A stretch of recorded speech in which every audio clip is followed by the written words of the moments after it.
నమస్తే, welcome to Leo. మనతో ఉన్నారు పొలిటికల్ అనలిస్ట్ శ్రీలీల గారు. నమస్తే అండి. నమస్తే అండి. మనం చూస్తే తెలంగాణలో ఫ్రీ బస్ అనేది ప్రకటించారు. కానీ ప్రకటించిన కొద్ది రోజుల తర్వాత ఆటోకు సంబంధించినటువంటి ఒక కార్మికులందరూ కూడా వచ్చేసి వాళ్ళు ఏదో నిరసన తెలియజేశారు. దానికి సంబంధించి ఏం జరిగిందో అందరికీ తెలిసిందే.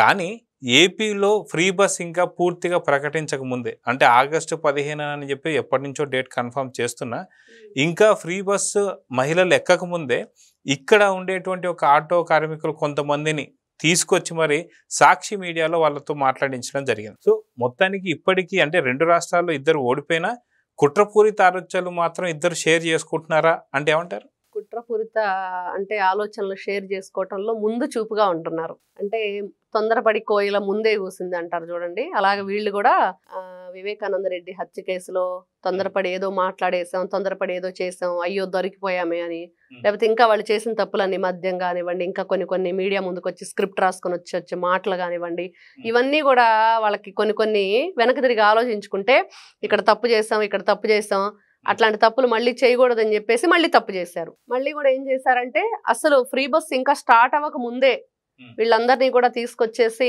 ఏదో ఒక అభూత కల్పన చేసేసి ఇలా మాట్లాడండి మీరు వ్యతిరేకంగా, మరి ఫ్రీ బస్సులు వస్తే మాకు ఇట్లాంటి నష్టం జరిగిద్దని. కానీ వీటన్నిటిని తిప్పి కొట్టే విధంగా నారా చంద్రబాబు నాయుడు గారు ఎంత వ్యూహాత్మకంగా వీళ్ళ ఏదైతే ఎదురు దెబ్బలు ఏదైతే కొట్టాలనుకుంటున్నారో అవన్నీ కూడా తిరిగి కొట్టడానికి ఆలోచన చేస్తున్నారు. నిజంగా నేను చూస్తే కేబినెట్ మీటింగ్ లో పూర్తిగా గతంలో కూడా మద్యానికి సంబంధించి ఎవ్వరు కూడా పొరపాటున ఎంటర్ అవ్వటానికి వీల్లేదని గట్టిగా స్ట్రాంగ్ వార్నింగ్ ఇచ్చారు. ఎందుకు ఇచ్చారనంటే చూసాం ఈ రోజున మద్యంలో ఏం జరుగుతుందో, ఎవరైనా సరే ఇన్వాల్వ్ అయితే ఏం జరిగిద్దో కూడా చూసాం. అంటే మొత్తం కూడా ఏ విధంగా మారిపోతాయి.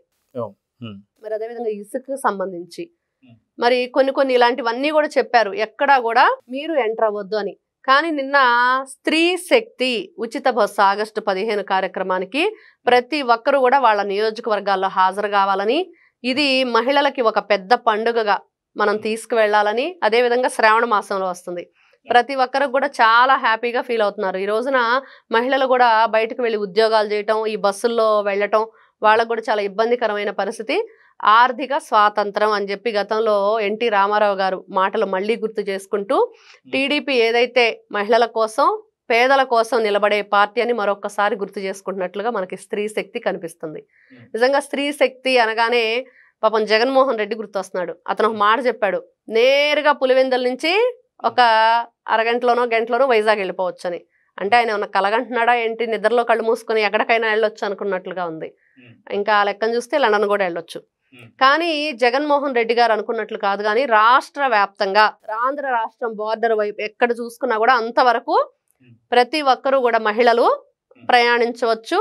చక్కగా వాళ్ళ కోసం ఎక్స్ట్రా బస్సులు అరేంజ్ చేయటం జరిగింది. అదేవిధంగా బస్ షెల్టర్లో వీళ్ళ కోసం మళ్ళీ ప్రత్యేకంగా బెంచ్లు ఏర్పాటు చేయటం జరిగింది. టాయిలెట్స్ ఎక్స్ట్రాగా వీళ్ళ కోసం మళ్ళీ మెయింటెనెన్స్ అవి కొత్తవి చేశారు.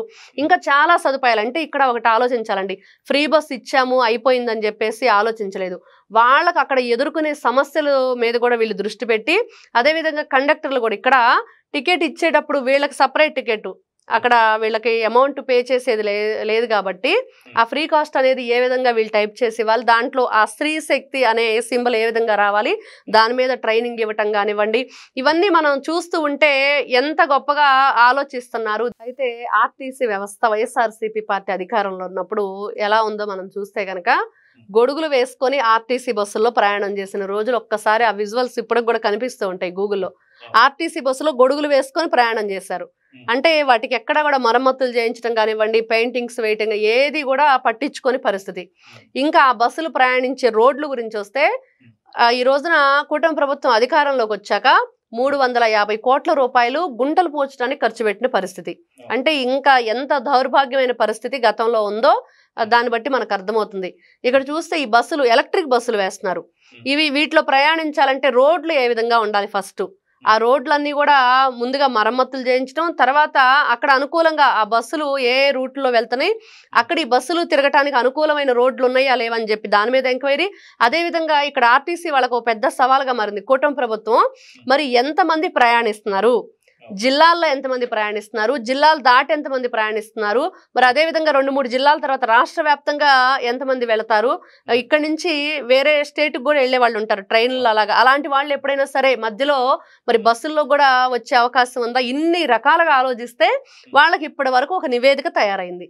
మరి మాట్లాడితే చాలు వైఎస్ఆర్సీపీ పార్టీ మాట్లాడేది ఏంటండి, ఎప్పుడు ఇస్తారు, ఇంకా సూపర్ 6 అని చెప్పారు కదా, ఇంకెప్పుడు ఇస్తారు అంటే మీరు చేసిన అవకతవకల పనులన్నీ కూడా సరిచేసుకుంటూ మీరు చేసిన అవినీతి అంతా ఈ రోజున ఒక్కొక్కటిగా వెలికి తీసుకుంటూ మరి వీళ్ళు ఎన్ని విధాలుగా రాష్ట్ర ప్రభుత్వం కూటమి ప్రభుత్వం ముందుకెళ్తుందో చూసాం.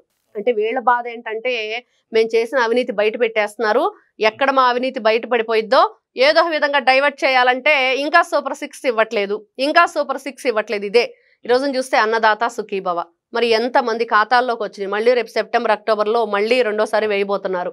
మరి ఈ రోజున ఇంకా వీళ్ళ నోర్లు మూత పడతాయి అంటే మూత పడవు, వీళ్ళు ఇలానే మాట్లాడుతూ ఉంటారు. మరి అన్నా క్యాంటీన్ల గురించి చెప్పుకోవాలంటే అంటే వీళ్ళు ఈ రోజున ఏదైనా ఒక తీసుకురాబోయే ముందు సంక్షేమ పథకాన్ని ఎన్ని రకాలుగా ఆలోచిస్తున్నారు. మరి తమిళనాడుకు వెళ్ళి అక్కడ మంత్రి నారాయణ గారి బృందం అంతా రోజున మరి అక్కడ ఏ విధంగా వంట కార్యక్రమాలు చేస్తున్నారు, రోజుకి ఎంతమంది తింటున్నారు, మరి ఏమేమి ఐటమ్స్ దాంట్లో ఇస్తున్నారు, అవన్నీ కూడా వాళ్ళు చూసొచ్చి ఇక్కడ మళ్ళీ భేటీ అయ్యి ముఖ్యమంత్రి గారికి చెప్పి మళ్ళీ దాని ద్వారా అవన్నీ కూడా ప్రొసీజర్ చేశారు. ఈ రోజున కూడా ఇక్కడ ముఖ్యంగా నిన్న కేబినెట్ మీటింగ్ లో చెప్పిన విషయం ఆటో డ్రైవర్ల గురించి. మరి ముందుగా వెళ్ళి ఆటో డ్రైవర్ల దగ్గరికి వాళ్ళకి ఏమి ఇబ్బందులు ఉన్నాయి, మరి ఈ రోజున ఫ్రీ బస్ ద్వారా వాళ్ళకి ఎట్లాంటి నష్టం జరుగుతుంది, వాళ్ళ ఫ్యామిలీ ఇష్యూస్ ఏంటి, మరి వాళ్ళకి కూటమి ప్రభుత్వం ఏ విధంగా అండగా నిలబడగలుగుతుంది, అవన్నీ కూడా పూర్తి వివరాలు స్వీకరించమన్నారు. అదేవిధంగా మరి చూస్తే మహిళలు ముఖ్యంగా ఇక్కడ ఏదైతే ఈ బస్సు ప్రయాణం ఉచిత బస్సు ప్రయాణం స్త్రీ శక్తి రాబోతుందో ప్రతి ఒక్క నియోజకవర్గంలో వాళ్ళ ఎమ్మెల్యే కానివ్వండి వాళ్ళ ఎంపీ కానివ్వండి ఆ కార్యక్రమాల్లో ఖచ్చితంగా ఉండాలనేది బాబు గారు వాళ్ళకి దిశానిర్దేశం చేసినట్లున్నారు. ఇంకా గీత కళ్ళు కార్మికులు మరి దాంట్లో కూడా బినామీలకు సంబంధించి ఎవ్వరు కూడా ఎంటర్ అవడానికి వీల్లేదు, ఖచ్చితంగా వాళ్ళే ఉపయోగించుకునేటట్లుగా వాళ్ళకి సంబంధించి ఎవరు కూడా ఎంటర్ అవడానికి. ఇక్కడ చూస్తే ప్రతి ఒక్కరిని కూడా ఇంటి పెద్దగా కానివ్వండి లేకపోతే పిల్లల దగ్గర ఒక టీచర్ లాగా కానివ్వండి నారా చంద్రబాబు నాయుడు గారు ఎంత గొప్పగా రాష్ట్రం ఒకవైపు ఏ విధంగా ఉన్నా కూడా మనం చూసాం అధికారంలోకి. అసలు ఫస్ట్ 2 తెలుగు రాష్ట్రాలు విడిపోయినప్పుడే చెట్టు కింద ఉండి ఆయన పరిపాలన సాగించారు. మధ్యలో ఆంధ్ర రాష్ట్ర ప్రజల దురదృష్టం వల్ల 2019లో ఏం జరిగిందో చూసాం. మరి 5 సంవత్సరాల విధ్వంసానికి ఈ రోజున మళ్ళీ ప్రతి ఒక్కటి కూడా ఒక్కొక్కటిగా పేర్చుకుంటూ మళ్ళీ వస్తున్నారు. అయినా కూడా ఈ రోజున వీళ్ళు ఏదైతే ఈ రాక్షస మూకలాగా చేస్తున్న విధ్వంస కాండని ఒకవైపు దాన్ని కూడా ఇచ్చేసుకుంటూ వస్తూ ఇంకొక వైపు సంక్షేమ పథకాలు తెస్తూ చాలా మంచి ప్రభుత్వం మంచి పరిపాలన అందిస్తుంది, ప్రజలందరూ కూడా సంక్షేమ పథకాలతో క్షేమంగా ఉన్నారు, అభివృద్ధి కూడా జరుగుతుంది, ఆర్థిక వ్యవస్థ కూడా బాగుపడుతుంది అనటానికి ఈ రోజున కూటమి ప్రభుత్వం నిలువెత్తు నిదర్శనంగా కనపడుతుంది. అదిగాక చూసుకుంటే చంద్రబాబు నాయుడు గారు ఆయన ఎన్నికల సమయంలో ఇచ్చిన హామీలు కావచ్చు, అదే విధంగా లోకేష్ గారు యోగాలో ఇచ్చిన హామీలు కావచ్చు, ఒక్కొక్కరు ఇద్దరు కూడా హామీలు నెరవేర్చుకుంటూ వెళ్తున్నారు.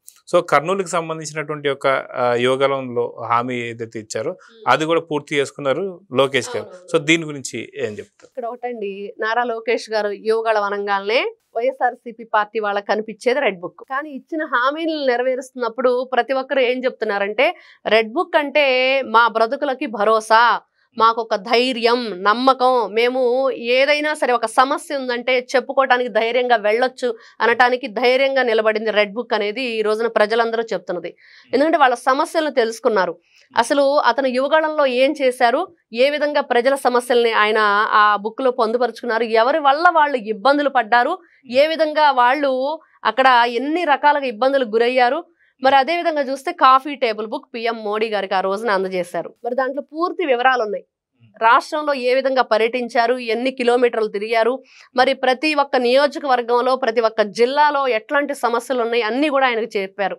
మరి ఈ రోజున చూస్తే వైఎస్ఆర్సీపీ పార్టీ వాళ్ళకి ఏం కనిపిస్తుంది, కేవలం రెడ్ బుక్ మాత్రమే కనిపిస్తుంది. ఎందుకంటే వాళ్ళు చేసిన అవినీతి అంతా అక్కడ కనిపిస్తుంది కాబట్టి. అదేవిధంగా మీరు అంటున్నట్లుగా నిన్న కర్నూలు మరి ఎక్కడో వాళ్ళు గుడిసెలు వేసుకొని ఒక కాలనీ లాగా, అది వచ్చేసి మున్సిపాలిటీ ఏదో పంప్ సెట్ సంబంధించి ఏరియా అంటున్నారు గవర్నమెంట్ది ఎకరం. మరి ఆ ఎకరం స్థలంలో వాళ్ళకి 150 కుటుంబాలకి మరి ఫ్రీగా వాళ్ళందరికి కూడా పట్టాదారు ఇవ్వటం జరిగింది. మరి అంతకుముందు చూస్తే మంగళగిరిలో అక్కడ కూడా ఎన్నో సంవత్సరాలుగా, ఇప్పుడు దాదాపు వీళ్ళు కర్నూలులో కూడా 40 సంవత్సరాలుగా ఉంటున్నారు. కానీ తర్వాత ఎవరు వస్తారు, ఏ విధంగా మా మీద చర్యలు తీసుకుంటారు, ఏ క్షణాన ఈ గూడు విడిచి వెళ్ళిపోవాలి అంటే ఇక్కడ టీడీపీ పార్టీలో ఇంకొక ముఖ్యమైన విషయం దీంట్లో కూడా మనం చెప్పుకునేది, స్త్రీ శక్తిలో ఏ విధంగా స్త్రీలకు పెద్దపీట వేస్తారు, వాళ్ళకి ఆర్థిక స్వాతంత్రం వచ్చిద్దానంటే ఇక్కడ మనం వచ్చేటప్పటికి నిరుపేద ఎవరికైనా సరే కూడు గూడు గుడ్డ ఉండాలని ఎన్టీ రామారావు గారు చెప్పినట్లుగా పార్టీ కొన్ని కట్టుబాట్లతో వెళుతుంది. అంటే నారా లోకేష్ గారు తాత మాట కూడా ఇక్కడ నడుస్తున్నారు, ఆయన మాట కూడా ఇక్కడ నిలబెడుతున్నారు అనేది క్లియర్గా అర్థమవుతుంది. వాళ్ళందరూ కూడా నిన్న మాట్లాడుతున్న మాటలు వింటే ఆ పట్టాదారు ఏదైతే పేపర్ చూసుకొని వాళ్ళు ఎంత ఆనందంతో ఉన్నారు. ఇంకా అదే కదా కావాలి ఒక నాయకుడికి, ఇంకేం కావాలి, ప్రజల్ని క్షేమంగా చూసుకోవటమే కావాలి, వాళ్ళ కలల్ని నెరవేర్చడం కావాలి. ఎన్నో సంవత్సరాలుగా వాళ్ళు ఆశపడుతున్న దాన్ని ఆశను ఈయన తీర్చారు. నిన్న మంగళగిరిలో కానివ్వండి, కర్నూలులో కానివ్వండి, ఈ రోజున ఎవరైనా సరే రెడ్ బుక్ గురించి మాట్లాడే వాళ్ళకి యువగళంలో రెడ్ బుక్ అనేది ఇట్లాంటి ధైర్యాన్ని, భరోసాని, వాళ్ళకు ఒక నమ్మకాన్ని, వాళ్ళకు ఒక జీవితాన్ని ఇవ్వటానికి నిలువెత్తు నిదర్శనంగా నిలబడింది అనటానికి మనం చెప్పుకోవచ్చు. చూద్దాం, ఖచ్చితంగా ఒక పక్క తండ్రి కావచ్చు, మరో పక్క కొడుకు కావచ్చు, అటు చంద్రబాబు నాయుడు గారు ఎన్నికల హామీలు కావచ్చు, ఇటు లోకేష్ గారు యువగలం హామీలు కావచ్చు, ఇద్దరికిద్దరు అందరికీ కావాల్సిన తీర్చుకుంటూ వెళ్తున్నారు. సో చూద్దాం జరగబోతుంది. నమస్తే. Please subscribe to Leo News for more videos.